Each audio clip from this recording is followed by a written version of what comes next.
Whoa, jumping right into the. Yeah, this is Sixes to Nines featuring Rationale off of Super Dream by Big Wild. Don't I like it? I like it. First time I've heard it. Our special request here by Josh Duntz, who I'm joined with. And where are you? You're in New York? No, No, I'm you're in Florida. South Florida, yeah. I knew that. And we talked about that. You're in Boca Raton, Florida. But yeah, that's thrown off by the Mount Sinai connection, which we're going to talk about.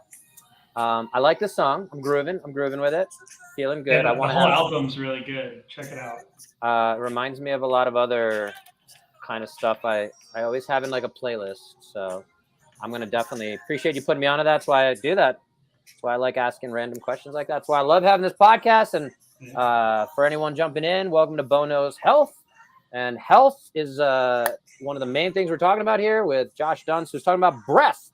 And probably the number one thing I do, if anyone's listening to me at all, I was just telling him, I had my little TED Talk situation with Mark Williams, my guidance counselor, who coaches folks into, it's a little cover, Prince cover. Is that what that is? Little Prince riff. I like that.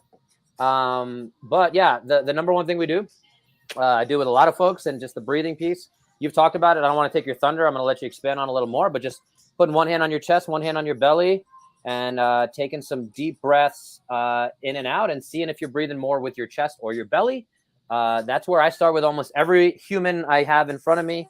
And I found it to be one of the most powerful things with, as I always kind of joke about, $500,000 of education around the human body. It comes back to breath in a lot of ways. So that takes us to Josh Duntz. And we just connected. We're in the Whoop group with Men Talking Mindfulness, which is very frustrating for me because I can never win anything. I was winning recovery one week, but yeah, there's some guys in there who their strain is at like 20 by noon every day. I don't know how you feel about that, Josh. How do you feel about the Whoop in general? I know I've heard you talk again. Listen to a bunch of your podcasts leading up to this. So the aura, being able to provide HRV data throughout is interesting. But overall, you're still with the Whoop. Let's talk about that a little bit. Yeah, still with the Whoop. I've been using it pretty consistently for the past couple of years. I like it a lot. It kind of keeps me accountable. When I first started using it, it really helped me do a lot of like behavioral changes, which I think is kind of the main purpose of Whoop. Mm-hmm. Did you utilize the journal a lot? I did, and that's kind of where I saw a lot of insights, specifically around like just like super moderate drinking. Like I would notice like my recovery and sleep would be shit, even if I had like a beer or two at dinner or something. So yeah, just kind of like little insights like that. Like when I was testing out new supplements or like CBD products or something like that, I would journal it really heavily and see, how it was impacting my metrics.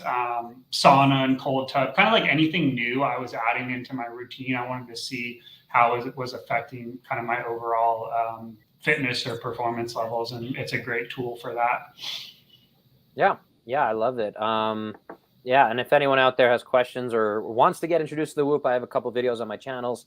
I break down a little bit of what the Whoop looks like inside and all the metrics it can give you and different ways to utilize that. And I'm always kind of referring folks out. And I'll put my referral code into the show notes if anyone wants to try out a month of Whoop. Always a good thing. And they are not official show sponsors, but if they want to be, I'm always open.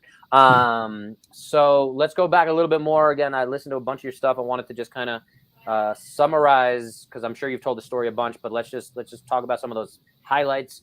EOD tech, you want to just kind of catch everyone up on what that means and a little bit of I can kind of probably at this point tell the story of how you got there, of looking at the brochures and wanting to do something a little more fun in the Navy, and that was a very cool story. So I'll let you kind of tell it. Yeah, explosive ordnance disposal is what EOD stands for. It's basically the Navy's bomb squad. Summary of the story is I was lost after graduating from high school. College wasn't the right thing for me at the time, which led me down to the military path. I thought Navy EOD was specifically cool because they got to dive and do a lot of the other stuff with other special operations communities. So I ended up going down that route. I did that for 10 years. I just got out in December of 2019. And then since then, I've kind of been exploring the civilian world. Mm-hmm, mm-hmm. And that takes us to maybe one of those civilian things is ultra running. Is that just really from, again, being in the military and having to do, like 10-hour runs or? No, so I was actually kind of like, funny story. A lot of people think that, but I hated running when I was in the military. I never like thought of myself as a strong or a good runner either. Even I definitely have like a runner's body. I'm like long and lanky. I don't know if it was because we were forced to run, which makes things just less fun, obviously. But yeah, I didn't really get into like ultra kind of like long endurance running until I left the military. And then for me, it was just like, I have tried so many different, like every sport I could do. I was very into like CrossFit and Olympic weightlifting when I was on active duty. Yeah, I saw that. I was, at one point like 200 pounds. I'm down to like 170 now. So I've lost a ton of weight since I started running. I don't think my body was meant to be at that weight either. I definitely feel healthier, more mobile now. I think this is kind of more of my natural just body weight given my body type. But yeah, I was just looking for like a new challenge. What can I do that's a little outside of what the norm is? Something I wanted to find something particularly hard and something I had to suffer through. For some reason, I think I find enjoyment in suffering. And so kind of like, I got into some of that seemed to be like a little, I think ultra running is kind of like hot right now. It's like a lot of people are talking about it, I guess. And so, I heard like David Goggins and read his book and read a couple other books around like ultra running. And I was just like, all right, this sounds like something cool that I could get into. And so I kind of just dove in and have really enjoyed it. And I like the training a lot for it too. It's one of those sports where it's like, it's more about the journey and the training versus maybe the actual race day. So that's fun for me.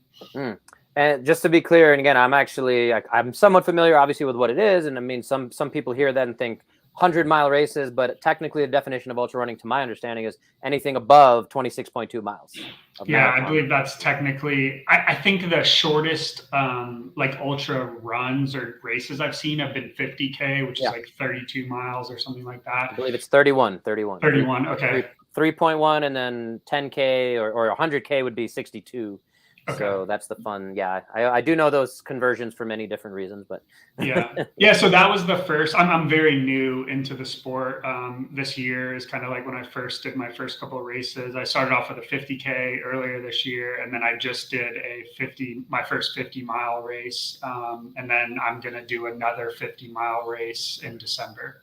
Did you skip over the marathon piece and just not even do marathons? I did. I had run a marathon like in training and in the Navy before, not at like a sanctioned race. So that distance, I guess, just didn't like appeal to me just because I had kind of done it and I was like, all right, I've already done this. Gotcha. Maybe at one day, like if I become more focused on speed and like want to hit a certain time or something, I could see like myself trying to train for like a sub-4 marathon or something like that. But right now I just find more enjoyment in the longer distances. Yeah, that's very cool. And I don't know that I'll be joining you anytime soon, but it starts to like, I mean, I'm close to, I think 185 pounds is probably the lightest I've been in a few years myself. And I might do a 40-minute run and be like, that's good enough for me once a week. That feels about right for me right now. But I mean, I started going in kind of the opposite. I started doing half marathons, and I was like, I'm planning to do a marathon. Tore my ACL at some point. I switched to triathlon, gearing up towards at least half Ironman and then Ironman, and just then I found CrossFit, and I actually just like, this is way better. I'd rather do 100 random kind of events than 3 and just commit my life to that. So I like the novelty of it all. So I'm sure we can geek out on all that. Curious, just last thing I want to ask about the ultra running piece is, are you doing any cross training, strength training, or is it just pretty much primarily running? No, I do. That was something that was really important to me because I didn't want to like look like a runner. Sorry, all the hardcore runners out there. But I enjoy weightlifting too. And so I have a really like world-class gym by me. And I've also started working with like a trainer this year, and that's been a complete game changer for me too. So I do like, I'll do like 2 or 3 hard like cross training sessions, I would say, with him a week, and then a couple kind of like more mobility focus sections, and then I'll run 5 days a week is typically like Yeah. the schedule right now. So Awesome. Yeah, let's think again. The more I talk about that stuff, it gets me excited and I want to do it. So I'm going to move on from that because I don't actually want to do it. yeah. But yeah, let's jump over to the breathing piece, because there's a lot of really interesting stuff there. And again, having listened to a bunch of your other podcasts over the last few days leading into this, I'll do my quick summary of some of that. So, and again, having talked about breathing pretty much every chance I get, I try to at least post once a week on my social media, just that little reminder of like, here's some different stuff you can think about with breathing. There's box breathing where you do 4 seconds in, 4 second hold, 4 second out, 4 seconds hold. There's the a shorter inhale, longer exhale, which I've heard you talk about, 4 seconds in, 6 seconds out, as one of the ways to, again, start to activate, get tapping into the nervous system, that kind of concept. So just trying to go broad strokes so that we can dive a little deeper, maybe, that again, chest versus belly, proper breathing mechanics, something that, again, for me, as a physical therapist, I found, that solves people's back pain. So if you're out there listening and you got back pain and you're like, there's no way, and you also, just to keep stealing your story and taking some of the shine off of it, sorry about that, but is you kind of the first time you were introduced to some of this breathing with a training partner, they kind of said, you were like, I'm a pretty good athlete, like I'm pretty sure I breathe okay. And then you had that kind of aha moment. So I just wanted to kind of throw those out there. You also brought up a couple times the book Breath by James Nestor, and then the Breathwork app, which was cool, spelled WRK at the end there. So I started looking at all these things that if I hadn't already been on that. And then again, bringing all that together, putting that to the side, Stasis, STASIS, is you're the CEO. And that's where, again, when I first kind of sent you some LMNT, I was like, oh, you do this thing in your company, like very in line. I want to know more about what's going on there. So tell us all that kind of breathing stuff.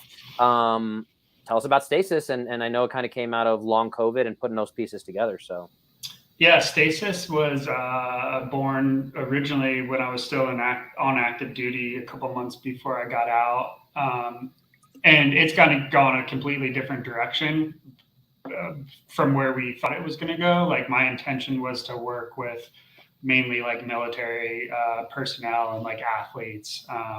And then the pandemic started, and I kind of realized that there was a ton of other resources for athletes and like human performance around breath work, but no one was really focused on like the healthcare sector and helping out people that I thought needed it the most. And so I just got super lucky, right time, right place with what was going on, and got connected with this doctor out of Mount Sinai, Dr. David Petrino. He's one of our advisors. He's a friend of mine now and just an overall great human being. And we started working. His role kind of shifted at the hospital to he was the head of innovation and their like performance rehab center, and they basically stood up a long COVID care clinic that he now runs, I believe, still. And so we started working with his team to try to develop like some protocols and specific like programs that their patients could use to help them really be prepared to start doing regular physical therapy, right? So a lot of these patients were so sick. They had such severe dysfunctional breathing. They were so fatigued that they couldn't even like go do regular physical therapy. So it was like it was hurting them more than it would help them. And also in the beginning, there was a long line, like people were waiting months, to see doctors, see specialists to get into this program.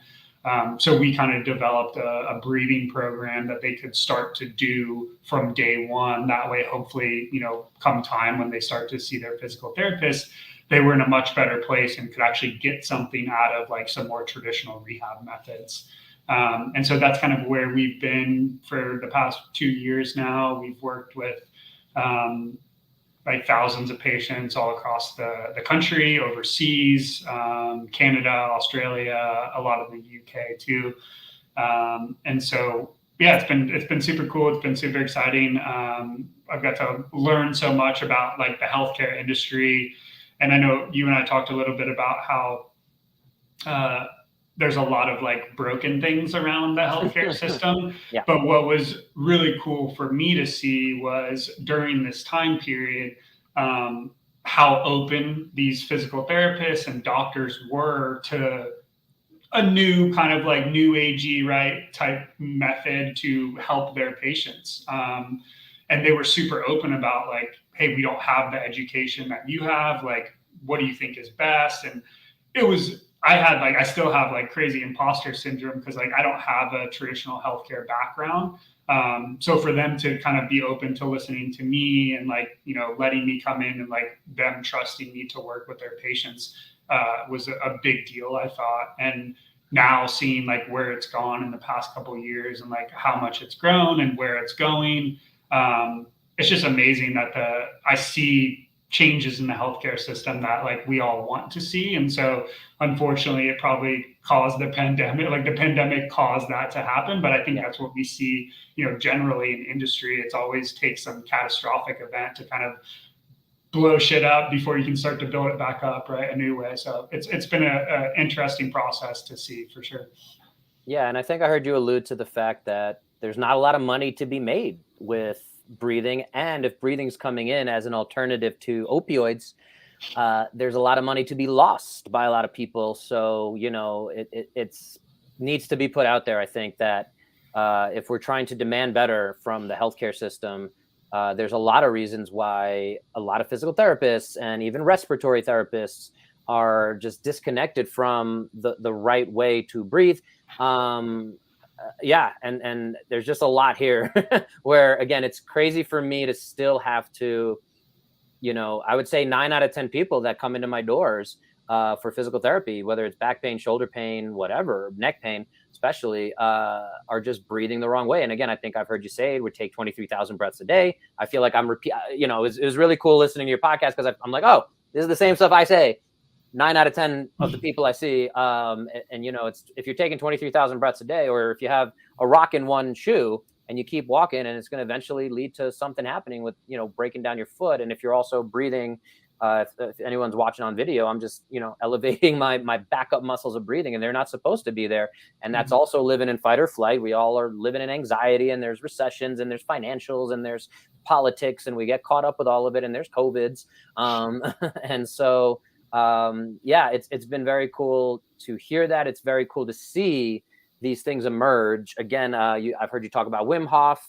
For anyone not familiar, one of the more popular breathing experts. They call him the Iceman. Very cool kind of video if you go on YouTube and just look up, I think it's just the Iceman, but he talks about some of the stuff where they're injecting viruses into him and he's able to breathe it out of his body and things like that. So changing the pH, understanding again that a lot of it is it based on carbon dioxide getting pushed out? Is it based on oxygen being brought in? So again, I love geeking out on this stuff. I'm almost like trying to wrap my way around an actual question here, so just bear with me. But, no, it's all good. But again, I've heard you allude to this, and it's another thing I talk about is another thing that's emerged with all the anxiety and better help on every podcast, and mental health being a thing. And you know, we're not even getting into the military side of it yet. We're just talking about society in general. Mindfulness. When I talk about breathing better, outside of the orthopedic benefits that I have found are directly like instant fixes, there's that mindfulness piece. And whether it's yoga, whether it's Pilates, whether it's spiritual practice, whether you're taking a free throw in a game-winning situation, you take that big breath to kind of recenter yourself, and it's all built in there. And so how do we take that and get it out to the masses? I spoke on a recent podcast with some pretty big fitness influencers of, do we need a Jack LaLanne to be out there and pushing the stuff? Wim Hof was kind of the guy, I think, starting to be, but then his kind of fire breathing piece, it doesn't connect with everyone. And you see, in the video, you see people doing the really fire breathing and passing out and having like spiritual, like being possessed. And that tends to turn some people off. And just in general, yeah, it seems so silly, but people are willing to do the mindfulness piece. And you, I think, also talked about, was the mindfulness app, is it a Headspace, right? I think is the one, where a lot of it is built in, there's some breathing piece to it. You're controlling your breathing. Even the old school way of counting sheep or counting your breath is an easy way to fall asleep, because you're bringing your nervous system down. You're bringing attention to that. So I guess my question here is, sorry for the rant and ramble, and anyone who's been here knows that this is what I do. So welcome to the wonderful world of Dr. Bo. But in terms of how this is all progressing and apps, and again, Stasis clearly pushing things in the right direction there. Yeah, are we going to find, little organic ways to build this up? Is this something the military is going to maybe pick up and be like, oh, we need breathing experts to come in, again, stuff through Mount Sinai, stuff through long COVID? Is there hope that, we can, again, I don't know, actually, sorry to finish this rant, is if you've seen Andrew Huberman, Andy Galpin, some of these names that are really emerging. I think it was Andrew Huberman who talked about we should give out a breathing license before we give out a driver's license. Because if you're a 17-year-old kid who's going through all this hormonal transition and getting in front, being able to control a 2-ton vehicle, maybe you should learn how to control your breath. And if you're in traffic and someone cuts you off, or there's a scary thing, you can control your physiology. I've done a number of interviews with another couple of folks I'd love to connect you with at some point. Physiology First up in Maine. They're a nonprofit. David Bidler and some folks over there. I follow them on social media. They put out great content all the time. Yeah. Yeah. So tons of great stuff. So the question becomes, it sounds like there's a little bit of a rising of the tide lifts all ships. So do you see a future? Do you see a way we can all push this into, again, is it going to take, places like Physiology First really getting this into schools, or what do you see as the next steps of pushing breathing, not just having, James Nestor on Joe Rogan's podcast? Yeah, 100%. If you look back, like specifically in like human performance trends, what typically happens is we're like 10 years behind academia and like research that's been going on. And that's where we are right now with breathing. So it's the same thing kind of, we saw like this huge push with like meditation and yoga a few years ago, right? And now it's like super mainstream. Everyone has heard about it. You have $2 billion companies with Headspace and Calm that have built, meditation into $1 billion industry, which is crazy. If you would have told people that a decade ago, they would have laughed at you. I think that's kind of, we're at the beginning stages of that with breath. I think what's going to happen is I think there's probably going to be a few key players, right? Just like there is in meditation and just like there is in yoga. And then there'll be a lot of like niche players that will, build specific products for niche markets. Like if it's for children, for instance, or it's for the military, because the customer, right, the end user of that product is so different, even though the tools and the protocols and the breathing and the mechanics and all that stuff are going to be the same for pretty much all humans. How you deliver the education piece and how you deliver the actual information needs to be different depending on kind of who that end user is. So that's why I think it's going to be like fragmented at first, which is what we typically see with industries that are new or kind of new channels within vertical markets. And then eventually there'll be a couple kind of bigger players that come up and gobble up all the small people, and they'll be like the Amazons of breathing of the world, probably. Which is, so right now is an exciting time to be in the space, I feel like, because no one knows who those couple front runners are going to be. So it's super exciting. And then the other piece is like, I think that unlike yoga and meditation, breathing has a little bit of difference. It comes off different to most people, because with meditation, a lot of people, when you just say the word meditation, kind of triggers like this response where it's like, oh, the first thing you'll probably hear is, oh, I can't meditate, or I'm not good at meditating. Or they think it's like esoteric or new agey and like meditation isn't for them. I see that a ton with like military guys, right? But most people are like, when you talk about breathing, they don't have that same kind of visceral reaction, because they're like, oh, okay, like, it might sound strange to them, like, because everyone thinks they just know how to breathe inherently, because it's just part of our physiology, right, as a human. But I found that like coming from it instead of coming to it like an esoteric type way with meditation, how they typically approach it, coming from it from like a data healthcare back, where it's like, hey, you can go read all these studies. Like the study has been done in the labs, the results have been published. People are much more open to like hearing at least what you have to say and taking a look at that type of stuff. And I think that's been a huge reason why we've seen a lot of success with Stasis, is because from the beginning, we wanted to be different than the other breathing companies that we saw out there that were doing that, right? Where it's more like a somatic, esoteric type approach, where it's, you know, yogi based. It's like, you know, hear emotions and all this stuff. And don't get me wrong, there's a time and place for that for sure. And I'm a huge fan of that. I have my spiritual side as well. But I think when you're presenting something so new to people like this, I don't think it's the right approach necessarily, at least in the beginning, depending on who the audience is. So we kind of took the different approach, and we tried to like not even use breath work like on our website or stuff. Like we try to use like respiratory training to like just really make sure people are aware, like, hey, we're coming at this from a very like scientific, evidence-based approach. We're not trying to take like the Wim Hof method, right? So it's kind of to each their own. And I think there will be plenty of opportunities for both types of companies in the breathwork space. Just, you know, depends on the market and kind of what type of brand you want to build. Yeah. Since we're kind of calling out people, one thing that I end up having to correct with a lot of folks, and it's a little connected to the breathing piece, core. I end up seeing a lot of folks with pelvic health issues that I refer out to a pelvic health PT. I've had a few, especially women's health specialists on my show here, and Pilates and this cue of suck your belly button to your spine. I wonder, again, I have my thoughts if I haven't already made that clear, but I just wonder if you've seen that, if that plays in somewhere to where you're at. And I just want to, there is a place for that, I'll say, is in terms of like being able to vacuum your stomach and activate that muscle, which a lot of people can't, but they then go into, that's the only way to activate my core. And then it's throwing off the breathing mechanics. It's throwing off their pelvic floor mechanics. So I have found that to be something I need to correct a lot. I'm just wondering if you've had some experience with that as well.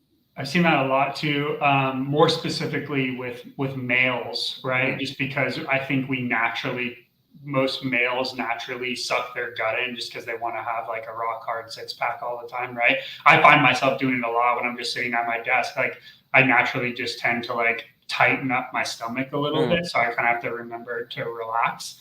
And then I think anyone that comes from like an athletic background too, there's a misconception. I think when you tell someone to tighten the core, the first thing they want to do is suck in the belly, right? Instead of actually like taking a deep breath, to fill up their intercostal space with air. They just suck in and they think that's tight, right? So I think it's just a common misconception, that people have, because the problem with all this stuff is like, we were never properly educated on this, right? Like no one taught us how to do this as a child, unless you were lucky and had great parents that were aware or worked with like a great trainer, you know, or whatever the case may be if you were lucky. But other than that, no one taught us like how to breathe when I was a kid, or like how to meditate, or how to have like body awareness, you know, of your emotions and your senses. Most people, you know, like went to like high school. I'm thinking back now, like high school when I went to like gym class, no one taught us like how to lift weights properly, you know, like all this shit you kind of just like figure out. And if you're lucky, one day maybe you get introduced to it and you start going down the rabbit hole that I did, and it was like, holy shit, like why is no one talking about this, right? So I think it's just a part of like modern society that we live in right now. It's weird because like obviously our ancestors were so aware of this and they were so on top of all this stuff.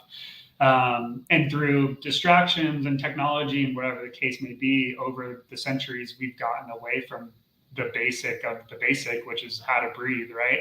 Yeah. So it's crazy. But again, like you said, we're in a positive time right now because now awareness is being talked about. People are talking about it.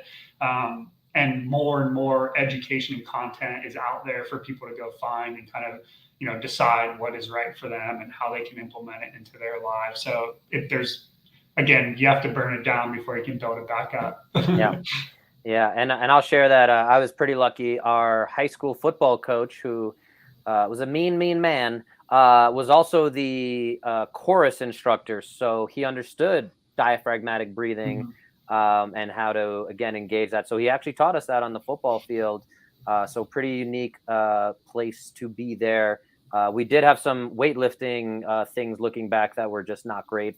Back squatting and looking up where the ceiling meets the wall, that I know gets taught in a lot of high school weight rooms. Not great. And takes a while to break out of.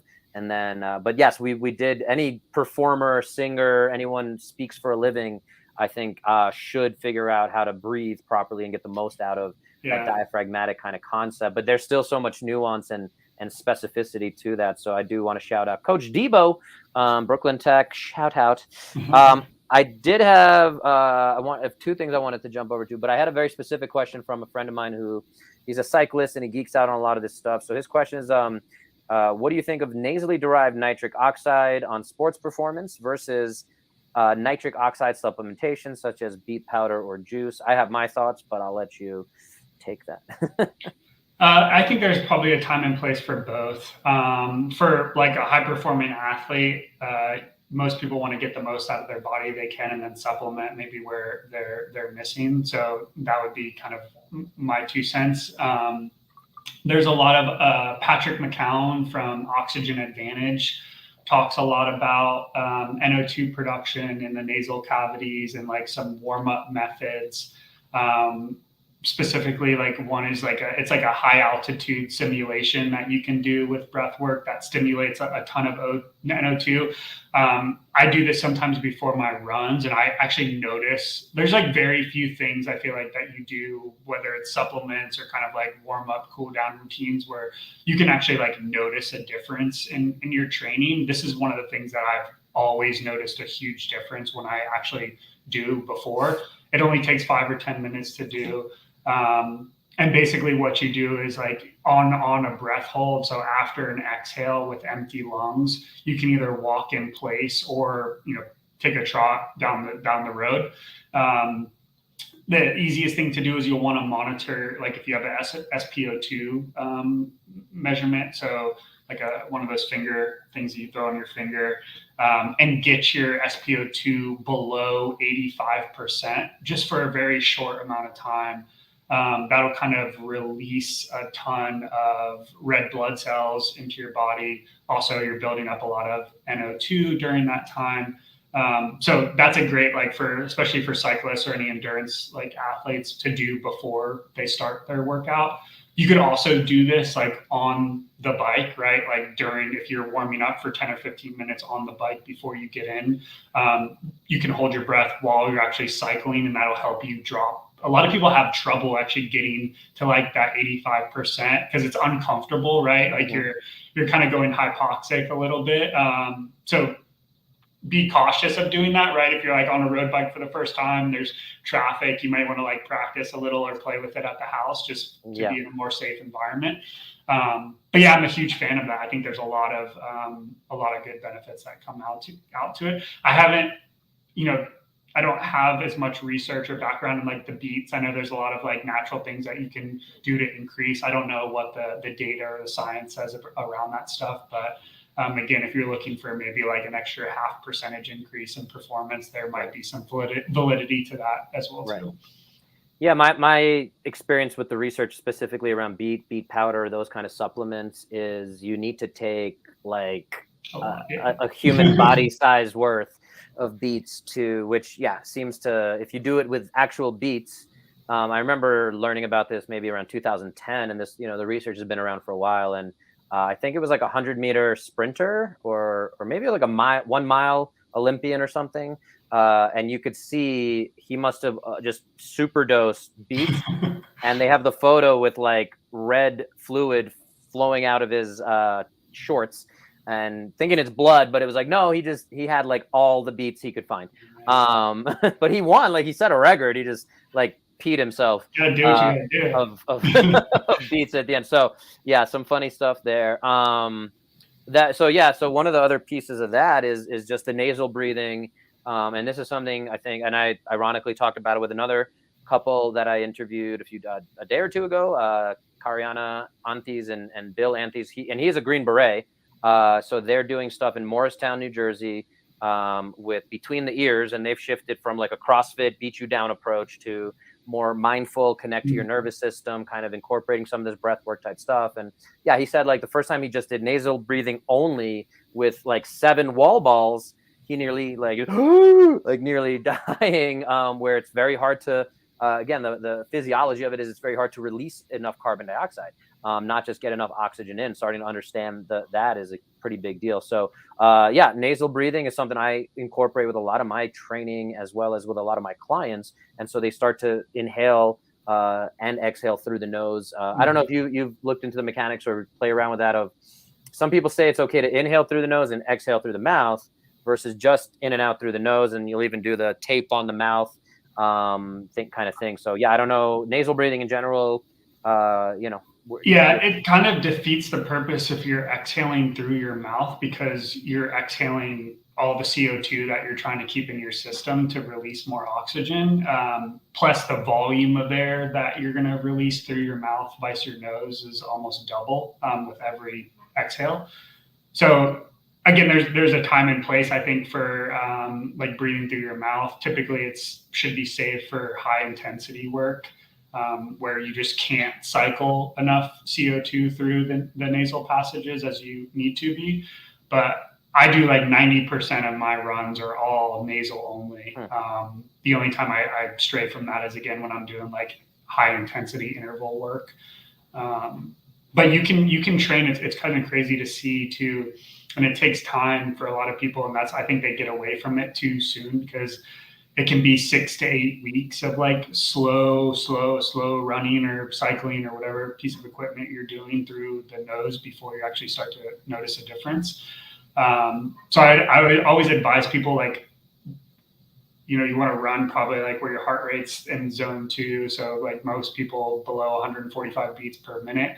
Try to stay nasal only for as long as you can. And then once you build up, that kind of hunger for air, I call it like, I'll take a couple off gas breaths, right? Where I'll just a couple big breaths, like in through the mouth, out through the mouth, to get rid of some of that built up CO2.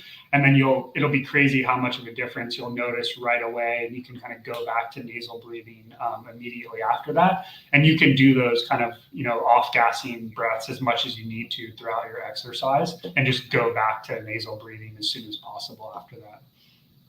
Yeah, the breathing out through the mouth was interesting. I forget what the podcast is, and right now I can't come up with the name of. I believe he was the Nobel Prize for Medicine guy who discovered the impact and just the general concept of nitric oxide even being produced, and then it ended up leading to discovering Viagra because it improved blood flow.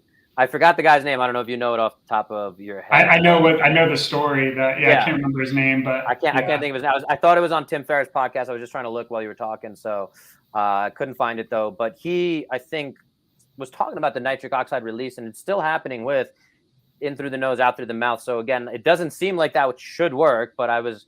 I don't want to question the Nobel Prize winning guy who discovered nitric oxide. So, but yeah, I certainly try to encourage in and out through the nose only.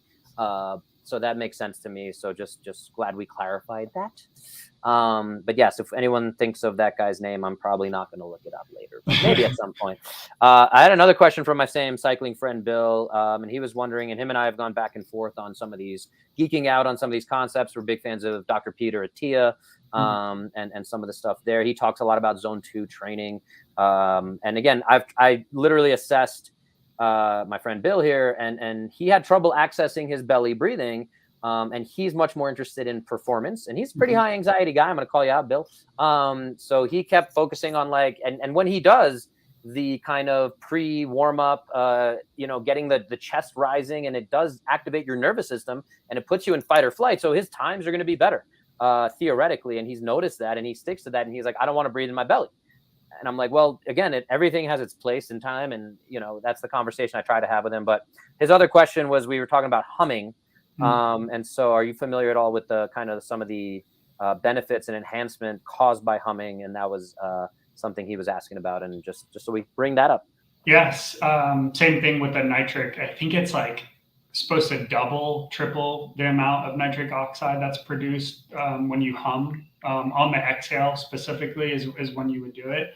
We actually are, we have a clinical trial going on with UPenn right now for heart failure patients. And um, the protocol that they're using involves humming, and we just did like our 3 month reassessment, and we've seen like huge increases already in heart rate variability for these patients with the humming protocol specifically. So there's a lot of evidence. They've done a lot of research with humming and the production of nitric oxide too. So yeah, it's definitely there's validity to it. It works. It's obviously harder to hum when you're like in the middle of an exercise. I found I've played around with it when I'm running. My running is so low intensity, right? Because it's such long distance. Typically, I can get away with it sometimes. But what I found more effective, and Andrew Huberman talks about this a lot now, is the physiological sigh. So the double inhale exhale. I found that particularly useful during running or any sort of endurance events. Um, I'm going to butcher this, but it has something to do also when you get like that side stitch. It's like some sort of nerve that's actually causing that. It's not like you're not, it could be like a little bit of dehydration, but it's typically something to do with your breathing. And that physiological sigh, like almost instantaneously takes away that side stitch whenever I get it.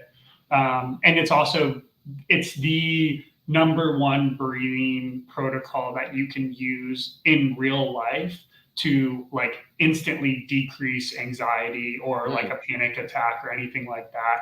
It has the most effect on like the activating that parasympathetic side of the nervous system in real time. So it's super useful for any human, like in real world situations, especially people that deal with anxiety or panic attacks a lot. Yeah, and again, just that simple ability to teach people to belly breathe, I found has critical implications on anxiety, and I have people report that all the time too. The physiological side is a really interesting one, and for most people, they know this concept of breathing into like a paper bag, and I don't think a lot of people ever understood the mechanism of that. And at the end of the day, all it is you are kind of lowering your oxygenation, right? So all you're doing is breathing out the carbon dioxide, and then you're recycling that carbon dioxide. So if you're in this panic attack, it's a way to hack into getting your body to calm down and playing with the pH levels. And we start to understand that. And again, most people tend to not think of these connections, whether they're old school wives' tales. And again, like you said, we figure this stuff out, and then we move away from, trying to outsmart it or just. It's really cool too, especially with the physiological side, because for anyone that's listening that has kids, you can see this in action. Like it's a natural physiological thing that humans do. When kids start to have temper tantrums, they start to cry. You'll see one of the things they do is like, yeah, that's the physiological side, right? It's your body's natural response to try to calm you down. So it's really cool. You can actually see it like happening without. It's innate. It's within inside of us. But the nervous, the nervous system, the autonomic nervous system, it does these things automatically. But you also have the ability to, manually do it and use these techniques yourself without your body kind of having to take control. So you can start to be the driver instead of the passenger of the nervous system. Yeah, that's awesome. I think last geek out on the breathing piece, but I'm enjoying this for sure, and I hope folks listening are getting a lot out of the oxygen stuff. And if you have questions on, it seems like anything breathing, again, I love geeking out on it. You can send it my way. You can send it to Josh, and I think we'll be happy to answer these questions. I also feel like you have a lot of these answers on your content. Yes, a lot of these topics with Stasis as well as your own social media. So last one I'll ask you is maybe two. Maybe I'll leave two. So you talk about sauna and ice plunge. I think I agree with you in what I've heard you say so far, and I'll see if there's any evolution from these other podcasts you've been on. In terms of ice plunge, it is kind of more of a regulation of your nervous system, not just the, there's the adipose tissue fat, brown fat and things like that, where there might be some benefit there. But in terms of breathing, it's really more about dealing with a pretty significant stressor, and being able to breathe through that and control your breathing. And again, manipulate your nervous system intentionally, and go in with that awareness, not just, oh, like I'm jumping into this thing and I'm going to breathe through it. But if you can really tap into the intention there, I think that seems to be the thing. So are we still all on the same page with that? 100%. Yeah. And the cold tub's an interesting one because there's always new science coming out around it, especially like within the past like 12 months or so. So you kind of have to, a lot of the things that we thought were true a couple of years ago ended up turning out to be not true or not the right approach. So now I know, and this is what I kind of preach to people too, is like it's a tool. The cold tub is a tool. Depending on what outcome you're looking to get out of it, there's very different protocols that you would want to kind of implement into your routine and how you're using it. But yes, for my purposes and what I typically am using it for is there's benefits around like the brown fat, stimulating, your nervous system and stuff like that. But yeah, it's most used, I think, as a stress inoculation tool for me, right? And then of recovery aspects, right, from the muscle soreness as well too. But yeah, you're basically intentionally putting your body in a super stressful situation, and trying not to react to it. That's why I see so many people doing it wrong, right, where they jump into a cold tub and they have that huge nervous system reaction. But if you're doing that, you're not getting the intended stimulus that I think you're trying to get out of it. Right. So yeah, I think we're probably on the same page with that. And just along those same lines, sauna, I think the benefit is really the heat shock protein, right? As far as we know. But every time I'm in there, I'm like, I keep wondering, should I be breathing differently, or should I just sit here and live and get more comfortable with the uncomfortable? So I don't know if you're familiar with anything breathing wise in the sauna. I haven't seen any specific research done around like breathing protocols in the sauna. I look at it as another just a stress tool, right? Except for it's heat stress instead of cold stress. So I try to stay calm as much as I can. Real simple, like 4-6 breathing or something like that would be super sufficient. And then sometimes I messed around with like some more like hyperventilation breathing in there, right, to intentionally kind of stimulate the nervous system more. And I have a good buddy of mine who's like a really good meditation coach. He was also an operator in the Navy, and I forget, he coined this, and I forget what he told me it was called, but basically he likes to go up and down the nervous system to really train his nervous system to be comfortable and be fluid, right, in any environment that he goes into. So I like to do that in like the cold tub or the sauna as well too, where it's like I'll do a couple minutes of hyperventilation and then slow down the breathing, do that for a couple minutes and kind of just keep going up and down the chain. And I found that to be super beneficial as well too. So again, there's so many things and like so many things you can play with the breath and with sauna and with the cold tub. I think the most important thing is like have a intention when you're going to do it, or else you probably aren't going to get the intended stimulus that you're looking for. Yeah, and along those lines, I think, again, talking to our classic wisdom of the ages, I come from a Russian culture, and, we had the bathhouse, which got some bad reputations at some point, but for other reasons. But yeah, you go in and you sit in a really hot room for 10 minutes. Usually it was enough for me. And then you jump in the ice plunge and you kind of catch it yourself, go there, let the nervous system do what it does, and then go back into the heat for 10 minutes and just keep doing that back and forth. And again, having that understanding of what's actually happening. So I do miss that. They don't have any of that. I haven't found one here that's built that way where, you just have that ability to go hot, cold, So yeah, I know a lot of folks have built it themselves, but it is a big to do to go into, set up a ice plunge, and then have something very hot where we're talking, 80 to 100 degrees Celsius. I think that's kind of the optimal range from, again, Andrew Huberman, and looking at the research protocols, and that's kind of some interesting stuff there. But yeah, that's something I miss, and talking to our wisdom of the past, without getting a heart attack. That was always one video I remember seeing some guy, some Russian guy in a sauna, and then he runs out of the sauna and like jumps into a lake, a frozen lake. Yeah, And yeah. There's like, well, they get their saunas like super hot, like 200 plus. I've seen Laird Hamilton. He messes around, like sometimes his sauna is at like 220 or something like that, and he's doing like the assault bike in there. That dude's an animal. So I would love to get out and train with his group. I know I have a couple of buddies who have been out to some of his XPT like experiences. Yeah. They're so expensive. Yeah. Yeah, for sure. So the last topic I want to make sure we touch on, you put it in our little pre-call chat, and so is the alternative health options for vets. Again, couple of the folks we have in common, Teresa Larson, Dr. Teresa Larson, who I've had on here twice, and I'm hoping to get John McCaskill on here. I'm going to call him out. Men Talking Mindfulness, Marine, and he said he was going to book on my calendar, and he didn't yet. He's a busy man. He's a busy man.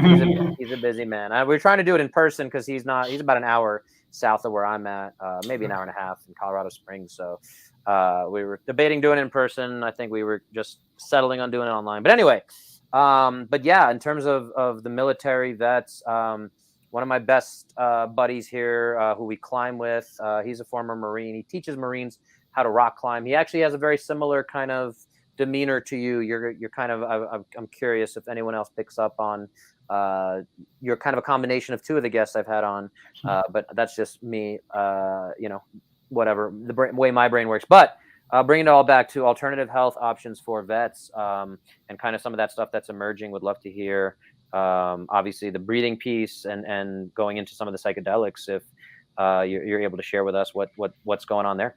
Yeah, ton of stuff going on in the space, with MAPS specifically. I know MDMA is like in its final phase 3 trials for PTSD, so that's super positive.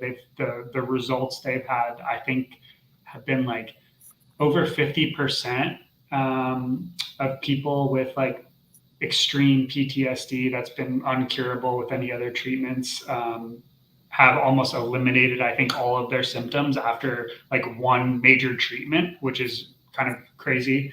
So I'm a huge fan. I work with a couple of different organizations that facilitate retreats specifically for veterans in other countries to do work with both psilocybin mushrooms and ayahuasca. So yeah, I just think with the epidemic of suicides and like what we're seeing right now with the veteran landscape and the treatment options that are currently available here in the US, it seems like this is the most beneficial thing that we have right now for people. So huge fan, huge supporter of it. It's not for everyone, and I know that, but I like to at least talk about it just to make people aware of the options. A lot of people don't know that these options are even available to them. One of the organizations I do want to shout out is Heroic Hearts Project. It's run by Jesse Gould. He's a former Army Ranger, and they facilitate these retreats. I actually just got back from one this past weekend. I was in Peru for a week in the jungle with a group of veterans. So yeah, just a lot of other. I have a lot of personal friends that have been struggling with stuff, PTSD and TBI specifically, and they go to the VA and they're given handfuls of pills, and they don't work, and they typically get much more depressed, and a lot of the times it leads to suicides. And I've seen a lot of 180s, right, with these same friends where they've gotten completely off their pharmaceutical drugs. And a lot of the times it's like, this is either a one-time thing for people where they can kind of completely heal themselves. They don't have to go back and do it. Sometimes that's not the case. But any case, it's all natural alternatives, right? These are things that our ancestors were doing for thousands of years. And they also grow on the ground. There's no kind of toxic chemicals or anything. They're super safe. Most of these substances, they haven't even found a toxic level that would cause harm to humans. You couldn't take that much without, puking or throwing this stuff up. So yeah, I'm just a huge advocate of it. If anyone's listening that wants to learn more, happy to talk more personally about my experiences and connect you with the right people that you need to be talking to if you're seeking treatment for yourself as well too. And that's the big disclaimer, of course, is, make sure you're doing that properly, not with a shaman that's not properly. Yeah, that is the one caveat too. Unfortunately, when stuff like this does emerge, you have the backyard shamans and the people that want to be the gurus. Fortunately, there's a lot of very professional folks, both in the United States and overseas, that are doing this work from a very clinical standpoint too, right? And those are the types of people that you want to work with. And the organizations and the foundations that do facilitate these, obviously are the safety of the participants is number one. So they're vetting these resources going down there, and the facilities that are being used overseas right now, at least the two that I've been to, have been world-class professional medical staff on site. The facilitators, the healers that work at these retreat centers have typically been doing this for 20 plus years. So typically took them longer to become a shaman or a healer, or whatever you want to call them, than it would a typical doctor in the United States to do their practice. So it's world-class treatment facilities from my perspective and the places that I've been to. Yeah, I'll have to get the exact spelling and the link of the Haro Carts project, and we'll put that in the show notes. And if anyone wants to reach out to Josh, I want to be respectful of your time. Before you give everyone best places to find you, let's give them one of your top action steps as far as breathing. Just learn to belly breathe, or anything more fun. Yeah, I think there's kind of the three pillars that we always harp on, right? Is the mechanics, right? So nasal breathing in and out through the nose, initiating the breath with the diaphragm or that low belly breathing, and then three, lowering the breathing volume. So a lot of people are over breathing, so they're breathing too much oxygen or too much air than the needs of the actual body. You typically can change that just by switching to nose breathing if you're breathing through the mouth, right? So that kind of solves that problem. So those are three pillars. My recommendation would be 10 minutes a day, sit down, lie down, get in a comfortable position. Just start by breathing. Like 5 and 5 is a good place to start, or 4 and 4. Eventually, if you want to get more relaxed, you want to try to extend the exhale a couple seconds longer than the inhale. 4-6 would be a great place to start. Do that for a week and see how you feel, different, and then you can kind of expand your practice from there. Just to dig a little deeper on that last one, is 5 minutes a day or 1 minute a day? I think 5 or 10 minutes is a great place to start. I would typically recommend, either doing it first thing in the morning when you wake up, or right before you go to bed at night. I'm with you 100%. So appreciate that. And then just to wrap it up, any place, best places to reach out to you. I think Stasis, the website, will have that linked, and I think on all your socials is just your name, Josh Duntz. Yeah, Josh Duntz. Most active actually probably on like LinkedIn. But I'm also on Instagram and Twitter a little bit, at Josh Duntz there. And then, the website, they can email me directly. They'll find my email on there as well too. Awesome. Well, I got a lot out of today. I got at least 1% better, as I like to say. And appreciate you being on here, Josh. I'm looking forward to hearing more about how your next order of LMNT, your next ultra running event And yeah, touching base on all that, and of course all the breathing pieces. Yeah, I'm really curious to see how the long COVID. We didn't even go too deep into that with Mount Sinai, the project there. I think there's a lot there, and I think I avoided going there because it can open up a really big conversation. So, trying to be respectful of your time. So we'll leave it off there. And I do like this big wild thing. So here's the Day Wave remix. Let's see. Is it playing? What do we got? There we go. I don't know if you've heard this remix before, but yeah. So Big Wild, I'm gonna go check them out, and we'll wrap it up there. And Awesome.